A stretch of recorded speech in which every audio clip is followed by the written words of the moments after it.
In 2014, KPMG's leadership had a problem. Accounting is boring.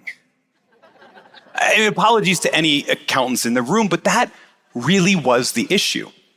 The senior leadership of one of the world's premier accounting firms had been working for a while to improve morale and engagement across the nearly 30,000 employees of the firm. When they started, morale was in the tank. Only about half of employees had a favorable opinion of the firm when surveyed, which is to say about half of employees had an unfavorable opinion of the place they continued to work. They had tried to pull the standard levers, perks, pay increases, more flexibility, more opportunities to advance, but their initial gains had leveled off. And it's easy to understand why. Accounting, in particular auditing, can be a boring and thankless job. For most of the day, you're staring at documents and spreadsheets. You're sitting in a cubicle provided by a client who doesn't actually want you there and doesn't want to answer any more questions either. And so, having run out of traditional ideas, KPMG's leaders decided to do something different. They decided to put purpose at the core of their engagement effort. And what they did first was particularly bold. They told stories. They launched what they called the We Shape History campaign, a promotional campaign designed to tell the story of how KPMG had been involved in pivotal moments in world history.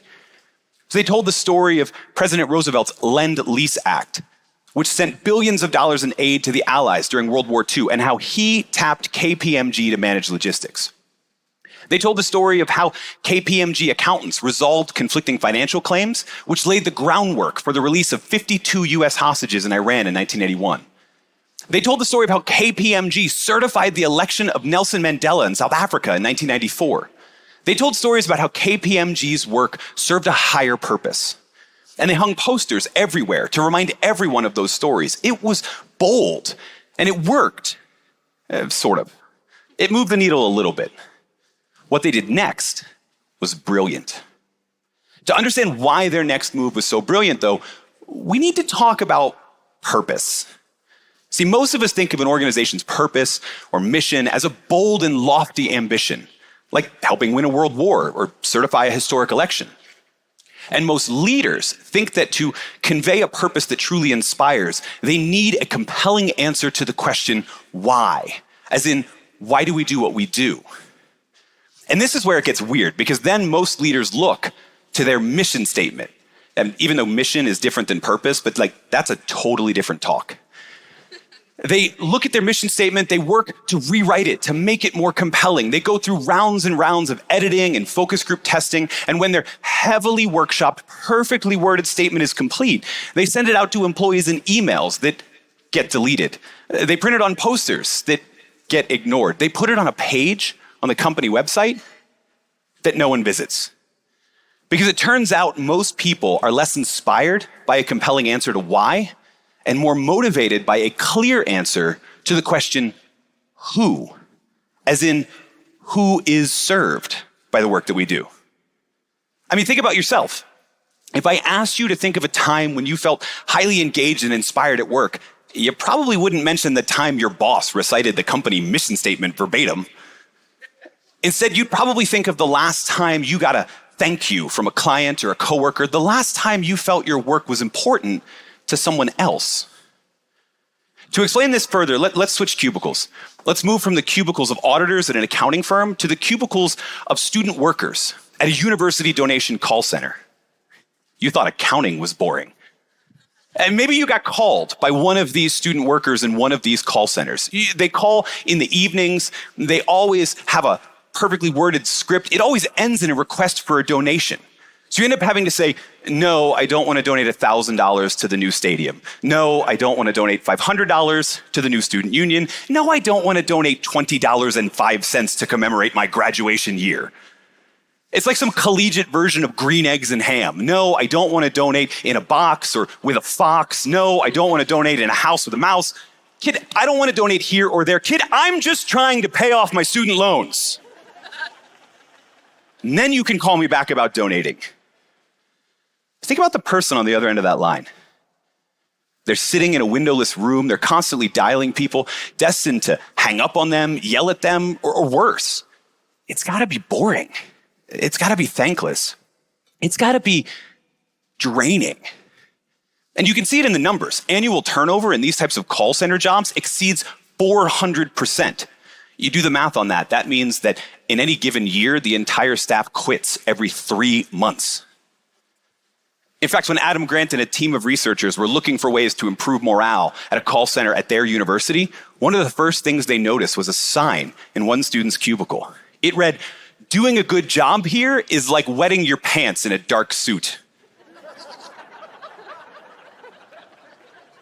You get a warm feeling, but no one else notices.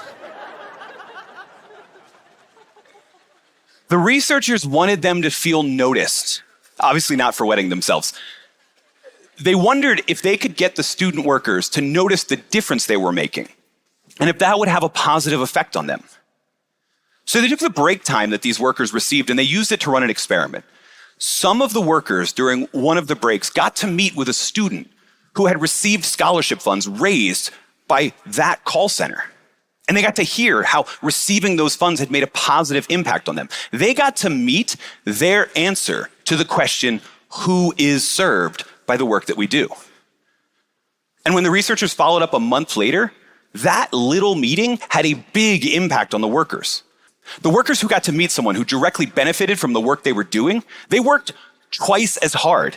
They made double the number of calls per hour. They spent double the number of minutes on the phone. Their weekly revenue went from an average of $400 to more than $2,000 in donations. I mean, it's impossible to overstate how big this effect is. These workers, they didn't get any additional perks or benefits. They didn't get any additional training. They certainly didn't get asked to memorize and internalize the university's mission statement. Instead, they got a 5-minute chat with someone whose life was made better by the work they were doing. The researchers argued that these workers were inspired by a sense of pro-social motivation, the desire to protect and promote the well-being of others. And that word, pro-social, that points to what's wrong with most organizations' attempts at talking purpose. When you're talking about growth or shareholder value or disruption or even sustainability, it becomes awfully hard to tell specific stories about specific people whose life is made better by the work that you're doing. But pro-social purpose is what we want from our work. And it's what powered the second step of KPMG's purpose initiative. After the promotional campaign, after the corporate propaganda of the We Shape History campaign, the leaders launched what they called the 10,000 Stories Challenge. In essence, they said to their people, you've heard how we've made a difference in the past. Now you tell us how you're making a difference right now. They set up an online application that not only captured individual answers, but let people design their own version of the poster, like the one from the We Shape History campaign. And the answers started rolling in. Answers like, I combat terrorism because I help banks prevent money laundering that can go toward terrorist groups. Or I help farmers grow because I support the farm credit system that keeps family farms in business. Or I restore neighborhoods because I audit community development programs that revitalize low-income communities.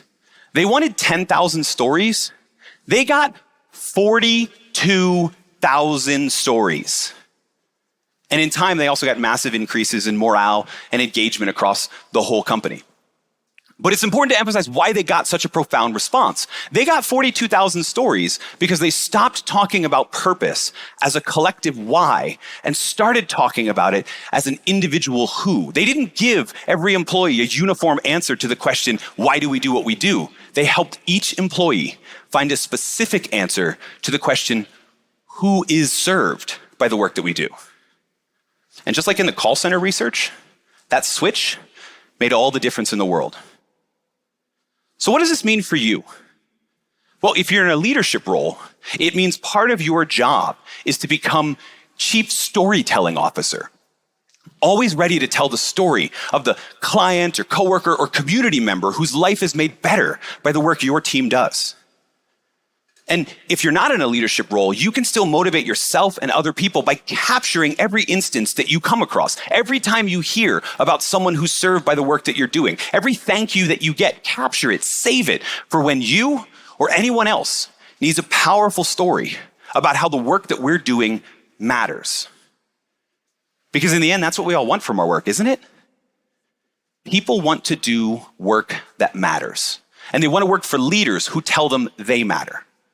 And the most powerful way to tell them isn't to tell them some grandiose answer to why do we do what we do. In fact, it isn't to tell them anything at all. It's to help them find the answer to the question, who? So let me ask you, do you know? Who is served by the work that you do? Thank you.